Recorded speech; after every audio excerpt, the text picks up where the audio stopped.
Hello friends, welcome to my YouTube channel. आज मैं बात करने वाली हूँ ब्लैक गोल्ड के बारे में, जो कि आपके किचन वेस्ट से ही बनता है और ये आपके पौधे की ओवरऑल ग्रोथ के लिए बहुत ही बेनिफिशियल होता है। मैं बात कर रही हूँ किचन वेस्ट कंपोस्ट की, जो आप घर में इजीली बना सकते हैं और बाहर से आपको खाद लाने की ज़रूरत नहीं है। इसमें वो सारी चीज़ें मौजूद होती हैं जो आपके पौधे की ओवरऑल ग्रोथ के लिए ज़रूरी होते हैं। तो आज इस वीडियो में मैं आपके साथ डिस्कस करूंगी कि इसमें क्या क्या चीज़ें ज़रूरी हैं, क्या क्या चीज़ें इसमें डालनी होती हैं, क्या क्या चीज़ें इसमें अवॉइड करनी होती है और ये कितनी जल्दी बन जाता है और क्या क्या सावधानियां इसको बनाते समय आपको बरतनी चाहिए। और साथ ही आपको बताऊंगी इसमें एक ऐसी चीज़ जो डलती है जिससे कि ये कंपोस्ट बहुत ही जल्दी और बहुत ही स्पीडी तरीके से तैयार होता है।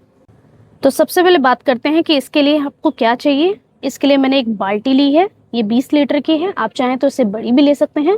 और आपको इस तरीके से ड्रिल करके इसमें होल कर देने हैं गोलाई में, सारे तरफ, चारों तरफ, ताकि इसमें एयर सर्कुलेशन बना रहे और आपका जो कंपोस्ट इसके अंदर आपने डाला है वो सही तरीके से तैयार हो और खराब ना हो। इस तरीके से आपको एक प्लेट रख देनी है इस बकेट के नीचे, जैसे मैंने रखा हुआ है, क्योंकि जब ये अंदर कंपोस्ट तैयार होता है उसके साथ साथ ये एक पानी भी छोड़ता है और जो पानी आपका लिक्विड फर्टिलाइजर के तौर पे काम आता है आपके पौधों के लिए, उसको आप पानी के साथ डाइल्यूट करके अपने पौधों में इस्तेमाल कर सकते हैं। वो भी एक तरह का फर्टिलाइजर ही है। तो ये कंपोस्ट बनाने का एक फायदा तो ये है कि आपका जितना भी किचन का वेस्ट होगा वो वेस्ट नहीं जाएगा, आपका एक तरह से काम ही आ जाएगा आपके पौधों के लिए। तो फ्रेंड्स ये देखिए, ये ऊपर एक मैंने सूखे पत्तों की लेयर डाली हुई है। ये मैंने क्यों डाली है इसके बारे में भी मैं आपको बताऊंगी, लेकिन पहले हम देखते हैं कि अंदर जो तैयार हुआ है कंपोस्ट वो कैसा है दिखने में। ये देखिए, ये देखिए, ये तैयार हुआ है। ये देखिए फ्रेंड्स, ये नीचे आप देख सकते हैं, ये पूरी तरीके से डिकम्पोज हो चुका है और मेरा कंपोस्ट लगभग तैयार है। अब इसको मैंने किस तरीके से तैयार किया मैं आपको बताती हूँ। मैंने इसमें क्या क्या डाला है। मेरा जितना भी किचन वेस्ट होता है वो कभी भी मैं बाहर नहीं फेंकती हूँ, हमेशा प्रिजर्व करती हूँ और इसमें डालती हूँ। उसमें मैं जितना भी आपकी सब्जियों के जो छिलके होते हैं, आप केला वगैरह खाते हैं उसके छिलके हो गए, फ्रूट्स के छिलके हो गए, अंडे के शेल्स हो गए, वो भी मैं डालती हूँ इसमें। और मैं चाय पत्ती भी इसमें डालती हूँ। जो यूज़ की हुई जो चाय पत्ती होती है उसको मैं अच्छे से धो लेती हूँ, उसके बाद इसमें डाल देती हूँ। और आपको ये ध्यान रखना है, इसमें कभी भी आप मीठी चीज़ें ना डालें। और ये भी ध्यान रखिए, जैसे इसमें जैसे दाल चावल, कई लोग होते हैं कि सोचते हैं कि ये भी वेस्ट है, वो भी डाल देते हैं। तो मैं आपसे यही बोलूँगी उन चीज़ों को आपको अवॉइड करना है। इसमें मीठी चीज़ें और दाल चावल, इस तरह की चीज़ें, खाने की चीज़ें नहीं डालनी है। अब मैं बताती हूँ आपको कि इसको किस तरीके से आपको तैयार करना है। सबसे पहले आप जब भी इस तरह कंपोस्ट बनाने की आप सोचें, तो बकेट में सबसे पहले आपको सूखे पत्तों की एक लेयर बिछानी होती है। उसके बाद आप इसमें डालिए जो आपका किचन वेस्ट है उसे डालिए। उसके बाद आप सूखी पत्तियां डालिए और साथ ही आप थोड़ा बहुत मिट्टी भी इसमें ज़रूर डालिए। तो ऐसे ही लेयर टू लेयर आपको इसमें डालना है और उसी को ही आपको मेंटेन करना है। साथ ही इसको आपको थोड़ा सा मॉइस्ट भी रखना है ताकि वो अच्छे से डिकम्पोज हो सके। और ये ध्यान देने वाली बात है कि जब भी आप इस तरीके से किचन वेस्ट वगैरह जब डालते हैं, उसके बाद एक लेयर आपको सूखे पत्तों की और एक लेयर आपको मिट्टी की ज़रूर डालनी है। जब ये फ्रेंड्स बनना चालू हो जाता है, तो जब भी आप इसमें जैसे कुछ भी डालते हैं, किचन वेस्ट वगैरह आप डाल रहे हैं, सूखे पत्तों के लेयर डाल रहे हैं, और साथ ही आप इसमें इस तरह का पेपर के टुकड़े भी डाल सकते हैं। जैसे आते हैं ना, घर पे आते हैं, कोई सामान आता है तो उसके साथ ये बॉक्सेस वगैरह आते हैं।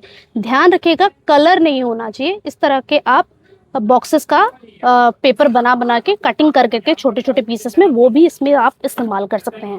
वो भी एक तरह का कंपोस्ट के काम आता है। और मिक्सिंग ज़रूर कीजिए फ्रेंड्स, ये बात ध्यान रखिए कि मिक्सिंग होनी बहुत ज़रूरी है।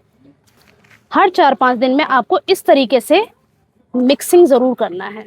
तो फ्रेंड्स, अब मैं आपको बताऊंगी कि इस कंपोस्ट को तैयार होने में लगभग 2 से 3 महीने तक का टाइम लग जाता है। लेकिन अगर वो सीक्रेट आप इसमें डालेंगे जो मैं आपको बताऊंगी अभी, तो उससे ये 20 से 25 दिन में तैयार हो जाएगा।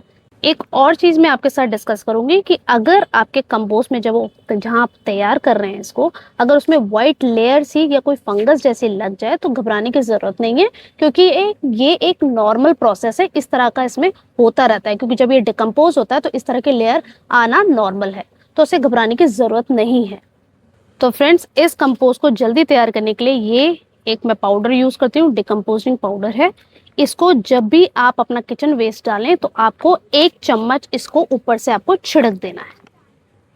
1 चम्मच इसको छिड़क देना है जब भी आप अपना किचन वेस्ट इसमें डालें। इसे डालने से, इसे इस तरह से आप छिड़क दीजिए। इसको डालने से ना ही कोई स्मेल आएगी और ये बहुत ही फास्ट तरीके से आपका डिकम्पोज हो जाएगा। और फ्रेंड्स, ये जल्दी एक्टिवेट हो जाए इसके लिए आपको इसको हल्का सा मॉइस्ट जरूर करना है ऊपर से, और फिर वो करने के बाद आप इसको इस तरीके से सील पैक कर दीजिए। तो फ्रेंड्स, जैसे कि आपने देखा मेरा कंपोस्ट नीचे से पूरी तरीके से तैयार है, लेकिन जब तक ये फिल नहीं होता मैं इसमें नया नया किचन वेस्ट डालती रहती हूँ और वो धीरे धीरे अपना प्रोसेस उसका चलता रहता है, कंपोस्ट तैयार होता रहता है। बीच बीच में मैं इसका जो पानी आता है उसको भी पानी के साथ डाइल्यूट करके अपने पौधों में डाल देती हूँ। तो फ्रेंड्स, हुआ ना ये ब्लैक गोल्ड। ब्लैक गोल्ड जो आपके पेड़ों के लिए एक अमृत है। तो फ्रेंड्स, ये जो अमृत है आपके पौधों के लिए इतना अच्छा है कि आपको बाहर से कुछ एक्स्ट्रा डालने की ज़रूरत ही नहीं है। मतलब लगभग 90% तो ये कवर अप कर ही लेता है, और इस तरीके की आपको हार्वेस्टिंग मिल जाती है। ये देखिए फ्रेंड्स, यहाँ पे एक लौकी भी है, इसको भी मैं तोड़ लेती हूँ। ये देखिए, तो आज थोड़ा बहुत पे तो मैंने हार्वेस्ट कर ही लिया है अपने टेरेस गार्डन से। फ्रेंड्स, अगर आपको मेरा वीडियो अच्छा लगे हो तो प्लीज़ मेरे वीडियो को लाइक कीजिएगा, चैनल को सब्सक्राइब कीजिएगा एंड कमेंट भी कीजिएगा कि क्या आप अपने किचन वेस्ट को इस तरीके से यूटिलाइज करते हैं। अब मिलेंगे हम आपको नेक्स्ट वीडियो में, तब तक के लिए happy nature and happy gardening.